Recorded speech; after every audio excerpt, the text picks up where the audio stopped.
अब है मोल in terms of weight. हमने जब मोल कॉन्सेप्ट पढ़ा था तो हमने ये सीखा था कि जो 12 ग्राम होते हैं कार्बन के, 12 ग्राम ऑफ कार्बन, तो उसके अंदर कितने नंबर ऑफ एटम्स होते हैं? 6.022 इंटू 10⁻23 एटम्स होते हैं कार्बन के। ठीक है, और यही क्या है? हमारा एवोगैड्रो नंबर है। ठीक है, लेकिन जो 12 ग्राम जो है वो क्या रिप्रेजेंट करता है? वो ग्राम एटॉमिक मास या फिर 1 gram atom of carbon represent करता है। ठीक है, तो इसीलिए हम ये बोल सकते हैं कि जो ग्राम एटॉमिक मास है या फिर 1 ग्राम एटम है कार्बन का, ठीक है, वो क्या है? It is the mass of 6.022 into 10⁻23 atoms of carbon. ठीक है, इसी तरीके से ये तो हो गई कार्बन की बात। इसी तरीके से अगर मैं बोलूँ ग्राम एटॉमिक मास, हमने, ठीक है, ये क्या ग्राम एटॉमिक मास है ना कार्बन का, तो इसी तरीके से हम ये बोल सकते हैं जो ग्राम एटॉमिक मास और 1 ग्राम एटम ऑफ हाइड्रोजन, जो हाइड्रोजन के हैं, ठीक है, उसका मास कितना होगा? 6.022 इंटू 10⁻23 एटम्स ऑफ हाइड्रोजन।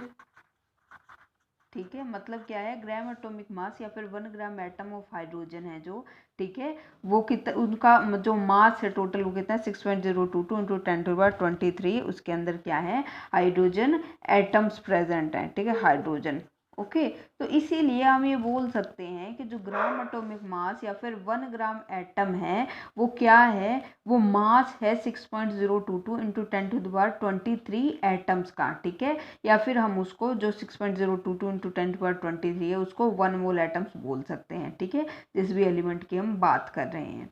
तो ठीक है, तो यहाँ पे इसका मतलब क्या है? जो ग्राम एटॉमिक मास है ना, ग्राम एटॉमिक मास है जो सोडियम का, या फिर 1 ग्राम एटम ऑफ सोडियम, ठीक है, और उसका ग्राम एटॉमिक मास सोडियम का होता है कितना? 23 ग्राम होता है। ठीक है, सोडियम का, तो वो क्या है? वो मास है 1 मोल एटम्स सोडियम के। ठीक है, तो यहाँ से हम क्या लिख सकते हैं?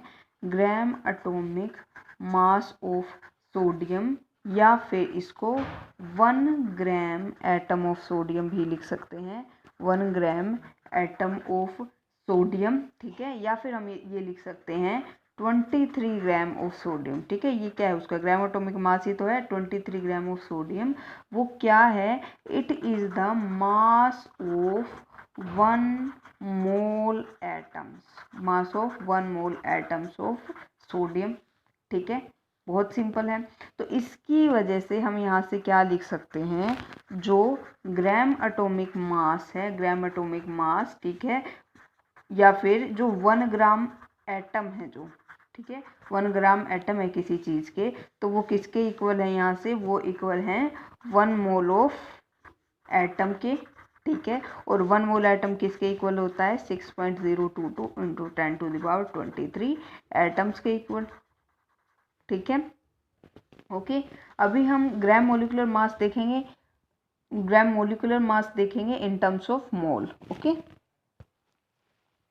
तो जैसे हमने ये देखा था कि जो ग्राम एटॉमिक मास है किसी एलिमेंट का, वो क्या है? वो मास है 1 मोल ऑफ एटम्स का। ठीक है, किसी एलिमेंट के लिए जब उसका जो वेट है वो ग्राम्स में एक्सप्रेस किया जाए, तो इसी तरीके से जो ग्राम मोलिकुलर मास है जिसको हम 1 ग्राम मोल भी बोलते हैं, वो मास है 1 मोल ऑफ मोलिक्यूल्स का, उस सब्सटेंस का, जब उसको ग्राम्स में रिप्रेजेंट किया जाता है। ठीक है, तो इसको लिखना कैसे है? हम ये बोलेंगे gram molecular mass, gram molecular mass और 1 ग्राम मोल, ठीक है, वो क्या है? It is the mass of 6.022 into 10⁻23 molecules of a substance. ठीक है, जो भी किसी सब्सटेंस का ग्राम मोलिकुलर मास है या फिर 1 ग्राम मोल है, वो किसके इक्वल है? Mass of 6.022 into 10⁻23 molecules of a substance, उस सब्सटेंस का। ठीक है, ये कोई एलिमेंट हो सकता है, कंपाउंड हो सकता है। ठीक है, बस हमें उसके मास को ग्राम्स में एक्सप्रेस करना है। तो यहाँ से इसका मतलब क्या है कि अगर हम कैल्शियम कार्बोनेट की बात कर लेते हैं, ठीक है, तो हम अगर बोलते हैं कि जो ग्राम मोलिकुलर मास है किसका, कैल्शियम कार्बोनेट का, या फिर हम इसको 1 ग्राम मोल भी बोल सकते हैं, 1 ग्राम मोल ऑफ कैल्शियम कार्बोनेट, ठीक है। ये कितना होता है, 100 ग्राम होता है, ठीक है, या फिर 100 ग्राम वो क्या है, it is the mass of 6.022 into 10⁻23 molecules of calcium carbonate expressed in grams. Okay, ठीक है, यही चीज़ है। तो इसका मतलब क्या है, कोई भी सब्सटेंस, कोई भी मॉलिक्यूल है, ठीक है, कोई भी मॉलिक्यूल है, उसका जो ग्राम मॉलिक्यूलर मास है, ग्राम मॉलिक्यूलर मास, ठीक है, वो इक्विवेलेंट है किसके, 1 ग्राम मोल के, ठीक है, उसको 1 ग्राम मोल भी बोलते हैं, और उसी को बोलेंगे उस मॉलिक्यूल के 1 मोल, ठीक है, 1 मोल ऑफ मॉलिक्यूल्स, ठीक है, और उसके अंदर कितने पार्टिकल्स होंगे यहाँ पे, 6.022 इंटू 10⁻23। कैसे पार्टिकल्स हैं, ये मॉलिक्यूल्स हैं, ठीक है। तो ये हैं उसकी अभी तक की जो वेट की टर्म में ऑफिशियल स्टेटमेंट। तो अगर हमें न्यूमेरिकल्स आते तो वो हमें कैसे सोल्व करने हैं। तो अभी तक हमने देख लिया कि बुक्स में जो लिखा होता है या फिर ऑफिशियल स्टेटमेंट जो होती है वो कैसे होती है, ठीक है। लेकिन जब भी आपको न्यूमेरिकल वगैरह सोल्व करने पड़ेंगे तो आपको थोड़ा सा अलग तरीके से इसको यूज़ करना पड़ेगा मोल कॉन्सेप्ट को, तो वो हम देखते हैं। समझने के लिए हम ये देखते हैं कि जब भी आप मार्केट में कभी भी जाते हो, कोई भी चीज़ अगर 1 kg खरीदते हो आप, चाहे तो शुगर मान लेते हैं, ठीक है। जब भी आप 1 kg शुगर परचेज करते हो तो आपको पता है कि उसके अंदर 1000 ग्राम्स होते हैं, ठीक है। 1 किलो शुगर के अंदर 1000 ग्राम होते हैं, ठीक है। ये दोनों क्या हैं, वेट हैं, हमें पता है केजी ग्राम, ठीक है। तो अगर आपको उसी चीज़ के 2000 ग्राम्स दे देता है तो और पूछ लेता है यहाँ से केजी बताओ कितने हुए, ठीक है। तो आपको केजी कैलकुलेट करने हैं। तो केजी को कैलकुलेट करने के लिए आप क्या करोगे, आपको जितना भी वेट दे रखा है, ठीक है, ग्राम्स के अंदर, ओके, उसको डिवाइड करोगे आपके रेफरेंस के अंदर। रेफरेंस क्या है कि 1 केजी के अंदर 1000 ग्राम होते हैं, तो यहाँ से क्या आ जाएगा 1000 ग्राम पर केजी, ठीक है। ग्राम से ग्राम कैंसिल हो जाएगा, केजी ऊपर जाके आपका जो आंसर आएगा वो केजी के अंदर आ जाएगा, ठीक है। तो यहाँ से कितना आएगा, वेट कितना दे रखा आपको, 2000 ग्राम दे रखा है, ठीक है। रेफरेंस क्या है आपका 1000 ग्राम पर केजी है, ठीक है। तो यहाँ से कैंसिल होके और ये 2, तो यहाँ से केजी के अंदर आपका क्या आंसर आया है कि 2000 ग्राम के अंदर 2000 ग्राम के अंदर 2 kgs होते हैं, ठीक है। इसी तरीके से जो हमें मोल है ना, हमने अभी अभी पता किया है 1 मोल जो होता है वो या तो ग्राम एटॉमिक मास के इक्वल होता है, ठीक है, या फिर ये ग्राम मोलिकुलर मास के इक्वल होता है, ठीक है, जिसको हम मोलर मास भी बोलते हैं। ओके, अभी अभी हमने इस चीज़ को पता किया है।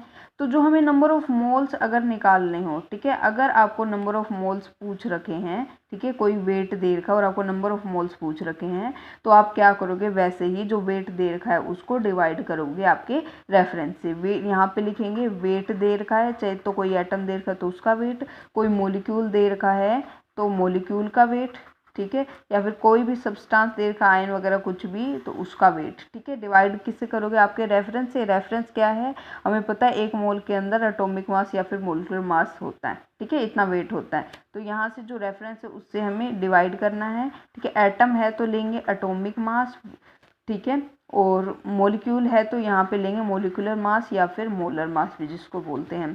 तो यहाँ से एन जो नंबर ऑफ मोल्स हैं वो किसके इक्वल आ जाएंगे, तो यहाँ से फॉर्मूला छोटा सा डब्ल्यू रखते हैं हम, ठीक है, या तो एटॉमिक मास या फिर मॉलिकुलर मास, ठीक है। वेट यहाँ पे आपको ग्राम में, यहाँ पे ये क्या होगा, ग्राम में दिया होगा, ठीक है, और यहाँ पे एटॉमिक मास या फिर जो मोलिकुलर मास है वो दिया होगा यहाँ पे ग्राम पर मोल। ग्राम से ग्राम कैंसिल हो जाएगा, मोल के अंदर आपका आंसर आ जाएगा। ये है आपका मेन फॉर्मूला। और ऐसे ही क्या करना है आपको, जो वेट है अगर वो निकालना हो तो यहाँ पे, ठीक है, वेट निकालना हो कि नंबर ऑफ मोल्स दे रखे और वेट पूछ रखा है, तो क्या करोगे, यहाँ पे एटॉमिक मास या फिर मोलिकुलर मास को उस साइड ले जाएंगे तो n इंटू में हो जाएगा, एटम है तो एटॉमिक मास और मोलिक्यूल है तो मोलिकुलर मास, ठीक है। तो ऐसे करके हम वेट भी कैलकुलेट कर सकते हैं। और क्या है, सबसे इम्पोर्टेंट चीज़ ये है कि अब आपको एटॉमिक मास तो पता चल जाएगा, मोलिकुलर मास कैसे कैलकुलेट करना है तो वो मैंने आप लोगों को सिखाया था।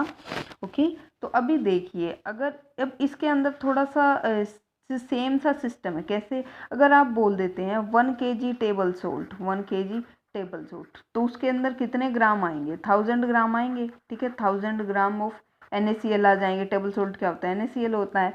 इसी तरह अगर आपको कोई बोल दे कि आपको 1 मोल NaCl चाहिए, ठीक है, तो हमें पता है 1 मोल किसके इक्वल होता है, NaCl क्या है, NaCl एक सोल्ट है, ठीक है, तो इसका 1 मोल किसके इक्वल हो जाएगा, उसके मोलिकुलर मास के इक्वल हो जाएगा, ठीक है, मोलिकुलर मास ऑफ NaCl। इसका मोलिकुलर मास कैसे निकालेंगे, सोडियम का होता है 23, क्लोराइड का होता है 35.5। ओके, जब इनको ऐड करेंगे तो आ जाएगा 58.5 ग्राम, ठीक है। तो 1 मोल NaCl के अंदर आपके 58.5 ग्राम ऑफ NaCl होते हैं, ठीक है। तो ऐसे देखो ये क्लोज हैं एक दूसरे के कितने।